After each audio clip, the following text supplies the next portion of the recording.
Olá, estamos em mais um Gcast. Me chamo Daniela Calado, sou médica gastroenterologista e atual presidente da Sociedade Piauiense de Gastroenterologia. Estou hoje com a ilustre presença da minha amiga doutora Jocely dos Santos, médica gastroenterologista e médica voluntária da ACRO. Muito obrigada, então, pelo convite. Eu quero agradecer, a Gastro, o Cídio, que é um grande amigo, e a Maura também, pelo convite de estar aqui, nesse podcast. Eu acredito que vai ser muito ilustrativo, tanto para os pacientes quanto para aqueles que estão nos ouvindo. Então, Jocely, nós vamos hoje falar um pouquinho do Maio Roxo, né? Estamos no mês de maio e o mês que a gente comemora o Maio Roxo, um mês de conscientização das doenças inflamatórias intestinais. Uma forma de darmos mais visibilidade a essas doenças, né? Doenças crônicas que acometem todo o trato gastrointestinal, principalmente pacientes adultos jovens e que comprometem tanto a qualidade de vida dos seus portadores. Vamos falar resumidamente, falando principalmente da doença de Crohn e da retocolite. Quais são, o que elas são, quais são os sintomas principais, como que os pacientes devem se alertar para buscar o diagnóstico? As doenças imunomediadas que inflamam o intestino são duas: a doença de Crohn e a retocolite. Embora essas duas doenças tenham muitos sintomas semelhantes, elas têm tratamento muitas vezes diferente, e também algumas nuances, eu diria, dos seus sintomas que as tornam também diferentes. Então, nós sabemos que paciente que tem a predisposição genética, por algum motivo, em algum momento da sua vida, o seu sistema imune ataca o seu intestino. E esse ataque vai provocar um processo inflamatório, levando ao aparecimento de erosões, de úlcera, um processo inflamatório crônico. E são essas lesões que vão ser responsáveis pelo aparecimento dos sintomas. No caso da retocolite, pelo fato da doença acometer basicamente o intestino grosso, os sintomas são de diarreia. A diarreia, muco sanguinolenta, a dor, a perda de peso. Entretanto, a doença de Crohn, ela vai ter já sintomas que eu diria que são às vezes de difícil diagnóstico até para um bom gastroenterologista. Então, pacientes que têm uma anemia recorrente, por exemplo, o paciente que tem uma dor abdominal, que no início é leve, mas esse paciente às vezes necessita lançar mão de um analgésico, o paciente que vai observando que essa dor vai piorando e ele vai precisar ir a um serviço de pronto-socorro, esse paciente tem uma doença grave, que ele tem que fazer esse diagnóstico. E que na maioria das vezes é uma doença inflamatória intestinal, é a doença de Crohn, que vai ter, como eu disse, sintomas bastante diversificados, que podem ir da diarreia, com ou sem sangramento, ou até a constipação intestinal. Mas é um paciente onde vai predominar a dor, onde vai predominar a perda de peso e também aquela anemia que, pelo fato de ser uma doença em que, atacando sobretudo o intestino delgado, vai fazer com que as vitaminas, as proteínas não sejam bem absorvidas, esse paciente vai ter uma perda de peso, uma má absorção. Portanto, a doença de Crohn, eu diria, ela é muito de difícil diagnóstico muitas vezes, porque os pacientes podem ter sintomas altos que se assemelham à síndrome dispéptica, que se assemelham a uma gastrite, ele vai ter dor, ele vai ter azia, ele vai ter cheiro, ele vai ter gases. E muitas vezes esses pacientes, eu disse hoje, na entrevista que nós tivemos pela manhã na clube, que muitas vezes eles ficam se tratando de uma gastrite. Ele tem gastrite, é a bactéria, e que muitas vezes é a doença de Crohn. Então, se você tem uma dor abdominal recorrente, porque o que vai fazer a diferença para que o médico se atente, não só o gastroenterologista, mas aquele colega que está lá na UBS, que recebe o paciente lá, na porta de entrada do Sistema Único de Saúde, ele tem que se atentar a isso, que a doença apresenta sintomas que são recorrentes. É um paciente que tem uma diarreia que não é mais aguda, é uma diarreia crônica. Uma dor abdominal recorrente que vem um mês, um ano. Então, esse paciente vai agravando cada vez mais. Que ele tem uma anemia recorrente. Então, é esse paciente que o colega que está lá na UBS tem que ficar atento para fazer o diagnóstico precoce da doença. Certo. Então, falando assim para os pacientes, né, para as pessoas chamarem a atenção, uma diarreia mais crônica, que vem com sangue, com muco, uma dor abdominal mais arrastada, vale a pena procurar um especialista, né, ou um médico para poder orientar sobre o diagnóstico e fazer o diagnóstico correto. E quais são os exames que a gente pode estar usando para fazer o diagnóstico das doenças inflamatórias? Eu diria, Daniela, que para fazer o diagnóstico, primeira coisa é o médico ter paciência, ter tempo para ouvir o paciente, o que ele tem para lhe dizer. Depois disso, um exame físico minucioso, mas nós podemos lançar mão hoje de uma série de exames que vão nos ajudar neste diagnóstico. Então, paciente com a bioquímica que revela proteínas de fase aguda alteradas, como VHS alterado, um PCR elevado, esse paciente vai ter um hemograma apresentando anemia, esse paciente pode ter uma plaquetose, que é uma indicação de uma doença inflamatória intestinal ativa. Então, são exames bioquímicos que ele vai lançar mão. Nós temos hoje a calprotectina fecal, que é um dos melhores marcadores de atividade inflamatória intestinal. E nós temos também os exames, né, radiológicos. Entre eles, né, a tomografia, né, e a ressonância. É importante lembrar que o padrão ouro para o diagnóstico da doença inflamatória intestinal ainda é a colonoscopia. Porque através da colonoscopia nós podemos fazer o diagnóstico preciso da retocolite, da doença de Crohn de colo, e como nós penetramos no ilho terminal, num exame que eu suspeito que esse paciente possa ter uma doença inflamatória intestinal, e no meu laudo eu tenho que dizer, eu percorri 10 centímetros, 15 centímetros de ilho terminal, e a doença se caracteriza sobretudo por atingir exatamente essa região, sobretudo, então a gente pode fazer o diagnóstico através da colonoscopia. Mas nós temos pacientes em que a gente faz uma colonoscopia, uma ilio-colonoscopia, ele está normal. Se faz uma endoscopia, ele está normal. Aí nós vamos lançar mão de um exame que nós chamamos de enteroressonância ou a enterotomografia, onde nós vamos fazer então o diagnóstico daquela doença de Crohn de Delgado.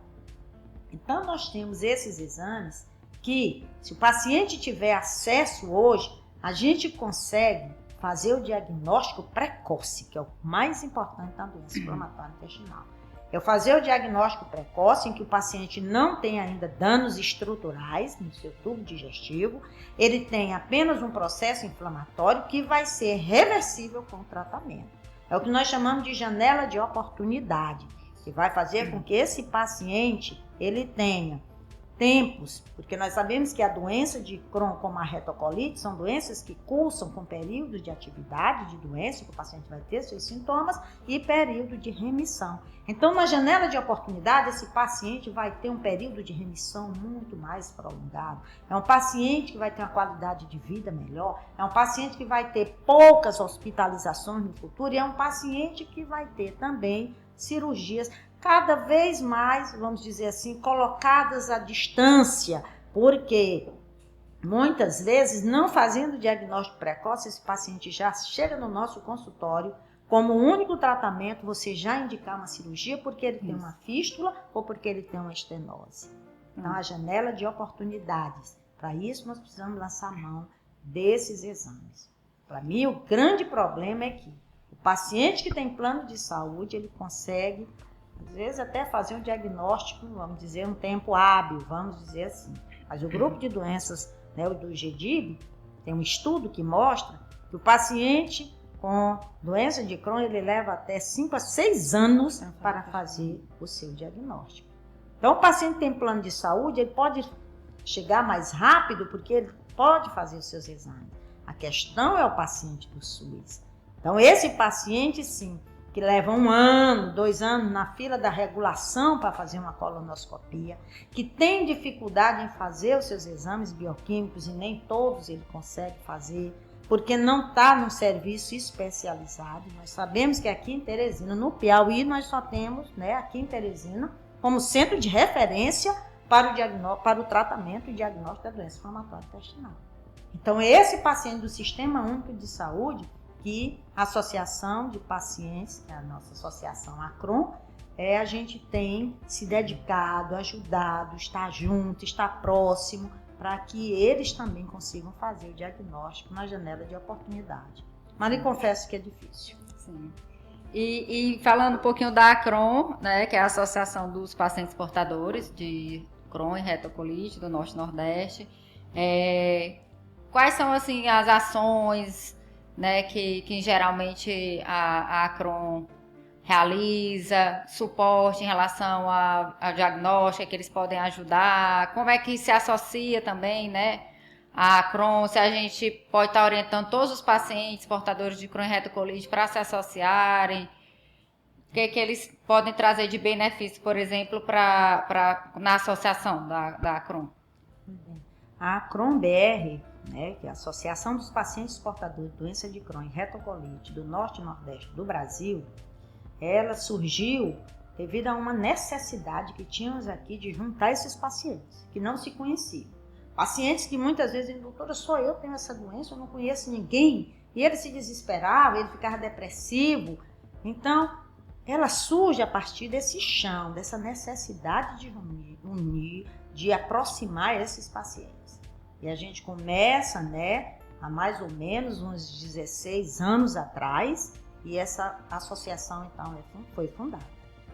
Então, é uma ONG, uma organização não governamental, sem fins lucrativos e de utilidade pública.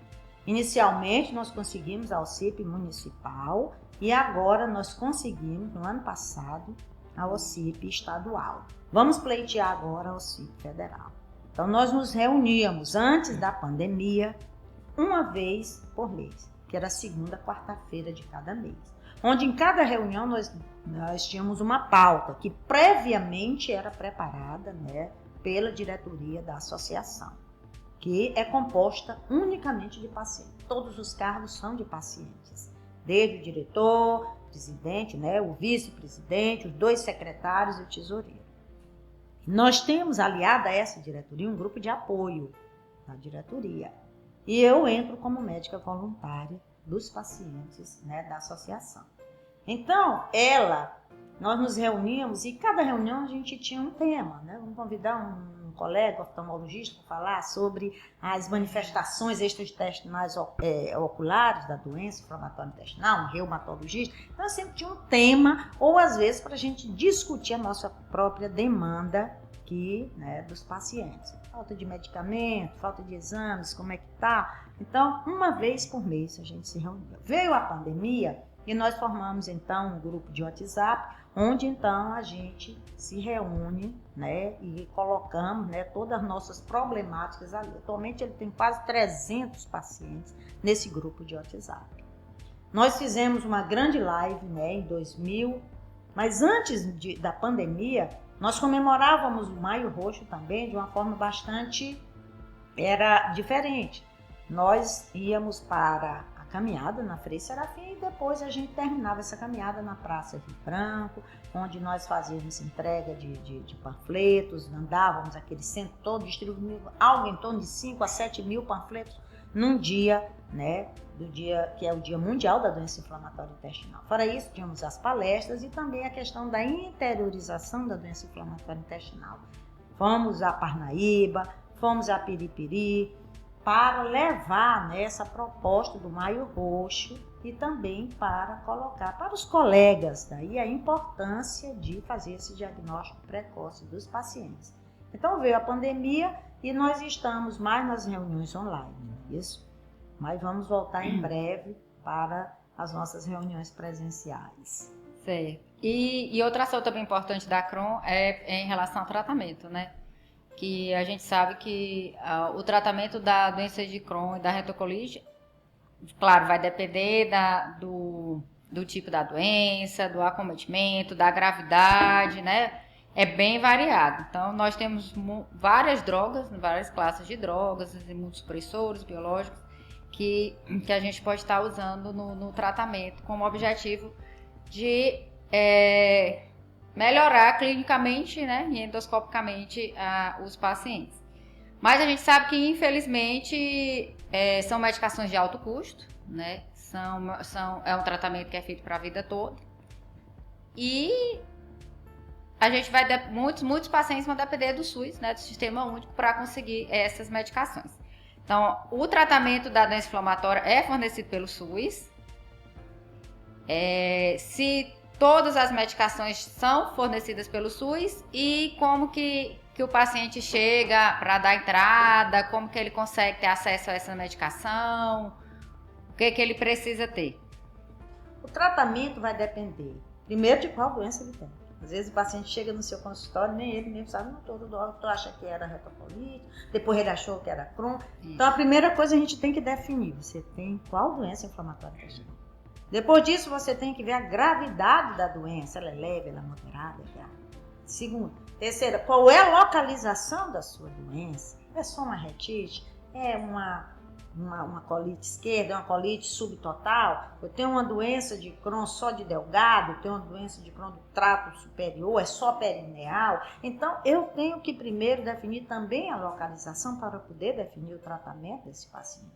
Os pacientes com retocolite, a maioria deles tem ainda um tratamento conservador, em que eu vou usar mesalazina, oral e retal, certo? E caso não surta efeito, a gente vai então subir um degrauzinho nesse tratamento para usar então o imunossupressor. Mas mesmo assim ainda a gente chama isso de tratamento conservador. Os imunobiológicos vieram para mudar realmente a história natural da doença inflamatória intestinal, porque realmente eles agem de maneira mais eficaz, mais eficiente do que o que nós tínhamos anteriormente. Eles vieram mudar a história natural de uma doença que era uma doença incapacitante, porque o paciente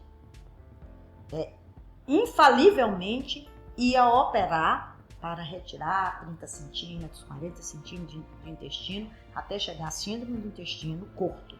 Então, esses medicamentos vieram realmente para mudar a doença inflamatória intestinal, o tratamento da doença inflamatória intestinal.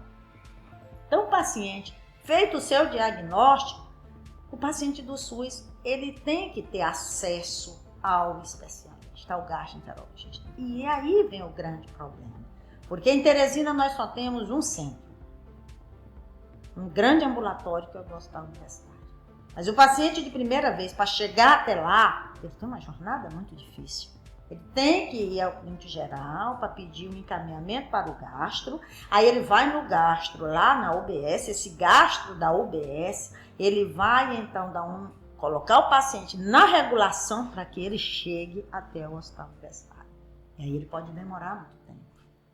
E aí nessa demora fica complicado para o paciente. Uma vez lá no hospital universitário, aí Deus sabe quanto tempo vai levar, esse paciente então vai fazer os exames e vai fazer o seu diagnóstico, vai fazer o seu tratamento.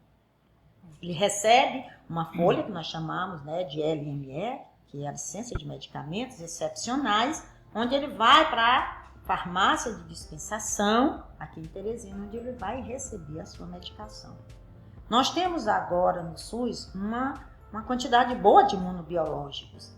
Nós dispomos, né, dos anti-TNF, fator de necrose tumoral, onde nós temos o infliximab, onde nós temos o adalimumab, o certolizumab.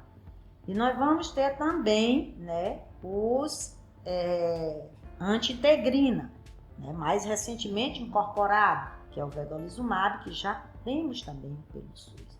O grande problema está, no meu entendimento, é o paciente manter uma rotina bem definida de receber a sua medicação. Muitas vezes ele não consegue uma consulta de retorno com o seu médico lá. Então, não conseguindo a consulta de retorno para receber aquela LME, que antigamente era de 3 em 3 meses, agora é de 6 em 6 meses, se ele não consegue falar com o médico para receber a sua LME, ele vai perder o time lá na farmácia, vai começar tudo de novo e não recebe a medicação. Então, a gente teria que ter um ajuste aí, por isso que a associação tem visto muito, com muito carinho, essa questão da parceria com o hospital universitário para garantir que esse paciente, uma vez na linha de cuidados, ele já saia, como no passado era assim, com a consulta de retorno marcada.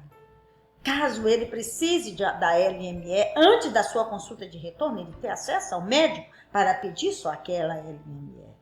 Então, isso aí seria muito importante a gente ajustar com o hospital universitário. Até porque o atraso da medicação e o atraso no início do tratamento é que vai gerar as complicações, né? Exatamente. Aumentar muito o risco das complicações. Mas hoje em dia até o paciente mesmo dos planos de saúde estão com certa dificuldade, porque a maioria dos pacientes de doença de Crohn estão usando imunobiológico, não usando mais mesalazina, a não ser como coadjuvante. Aqueles pacientes muito graves, que a gente ainda mantém. Eu tenho poucos pacientes, mas tem um paciente usando imunobiológico, mesalazina, imunobiológico, uma azatioprina.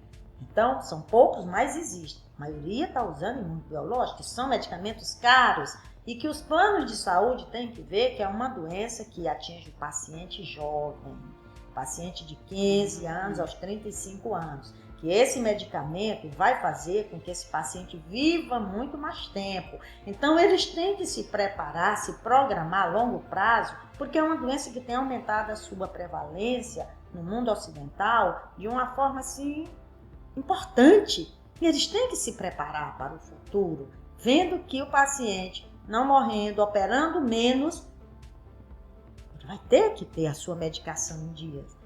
Então, que é o que não está acontecendo no Sistema Único de Saúde, porque aqui em Teresina nós temos tido falhas, repetidas vezes, falta da medicação. Estamos há 1 ano sem a mesalazina e sem a azatioprina. Quando vem a de 400. O paciente tem que voltar ao médico para adequar sua LME aos comprimidos que dispõe a farmácia de dispensação. Então, o paciente que está usando a mesalazina na sua dose máxima, plena, de 4,8 gramas, ele vai usar 6 comprimidos de 800 por dia.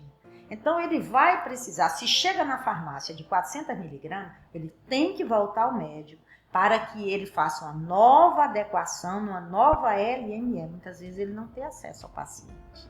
E aí, ele é penalizado 2 vezes, tanto porque ele não consegue, ou quando consegue, ele vai dobrar a dose de comprimidos. Se ele tomava 6, ele vai tomar 12 agora. E se ele não tem acesso ao paciente, ele fica sem receber, então a doença volta em atividade, que é o que aconteceu neste último ano, onde nós temos muitos pacientes que não irão à caminhada porque a sua doença está em atividade, porque a medicação está em falta. Tanto imunobiológico, o infliximab, que faltou, quanto a mesalazina e a azatioprina. Quando chega em pequenas quantidades, numa dose habitualmente de 400 miligramas, de 800 não tem vindo, e por um curto período de tempo. Então, no grupo de WhatsApp eu vejo, eu fui pegar, mas o colega que estava atrás de mim já não conseguiu mais. Então... E esse atraso e essa falta de medicação, quais são as complicações assim, que os pacientes podem ter? Se ficarem sem medicação, né, esse tempo. A primeira e mais grave complicação é ele estar em remissão, muito bem, assintomático, né, do ponto de vista da sua doença, e a doença volta em atividade. O paciente que volta a sangrar, que volta a ter diarreia, que volta a ter dor abdominal, que é uma perca para o paciente. Então, é muito importante a gente lembrar que o imunobiológico, ele é de uso, de responsabilidade exclusiva do governo federal, do Ministério da Saúde. Mas a mesalazina e a azatioprina não. Então, a gente tem que ter também um ajuste aí, né, uma parceria, para que aqui, o governo estadual, a gente não deixe faltar a mesalazina nem a azatioprina, que é responsabilidade do governo estadual. Falando ainda dos imunobiológicos, tem um risco maior ainda de desenvolver, né, resistência, né? Exatamente. Tendo que se você deixa, principalmente com o infliximab, em que a grande maioria dos pacientes portadores de doença de Crohn ainda usam o infliximab, que é um bom medicamento, que é um medicamento utilizado naqueles pacientes que realmente estão graves, né? E que se falha, não só a doença volta, como esse paciente vai adquirir anticorpos. E há um risco muito grande na nova aplicação dele ter, né, um processo alérgico, uma anafilaxia que pode levar até a morte. Então, é um prejuízo muito grande a falta do medicamento para esses pacientes. Sim. Então, a gente vai aproveitar, né, o Maio Roxo para fazer algumas atividades para a gente melhorar a visibilidade para todos os profissionais de saúde, para toda a população, para entender um pouco mais sobre as doenças inflamatórias, né, para ter justamente isso, diagnóstico precoce, porque para ter o tratamento adequado e evitar essa perda de qualidade de vida, né, e tantas complicações que esses pacientes podem ter. Então, uma das atividades que a Acron está organizando, justamente com a sociedade, é a caminhada. Né? Vai ocorrer no dia 19 de maio, que é o dia D da campanha. E fala um pouquinho aí da caminhada, Jocely. No dia 19, né, como ela disse, em parceria com a Sociedade de Gastroenterologia do Piauí, a gente vai fazer essa caminhada. Nós precisamos da visibilidade.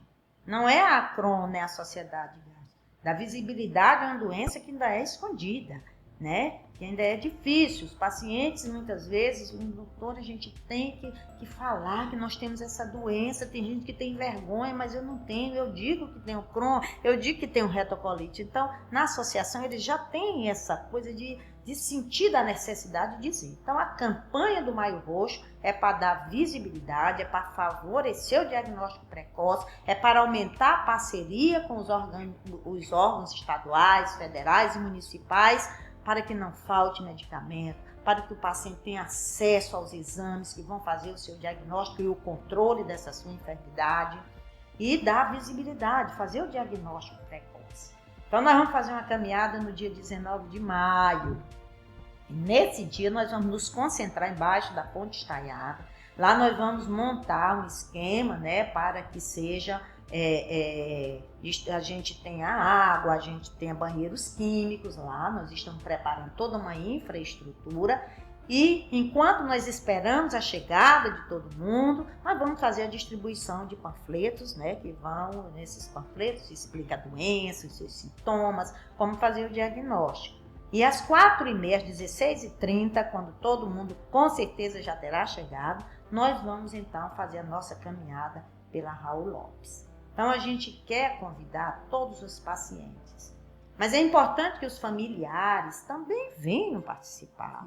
É muito importante o apoio da família no tratamento da doença inflamatória intestinal, que nós sabemos que é um tratamento multidisciplinar, é o gastro, é o cirurgião, é o nutricionista, é o reumatologista, é o dermatologista, porque essa doença tem manifestações fora do intestino também, mas o apoio da família dá um equilíbrio emocional muito grande aos pacientes, eles referem isso. Então, que os familiares venham também, né? O marido que acompanha a esposa que tem doença de Crohn, a esposa que acompanha o marido que tem a doença de Crohn, a retocolite, os filhos, os amigos, né?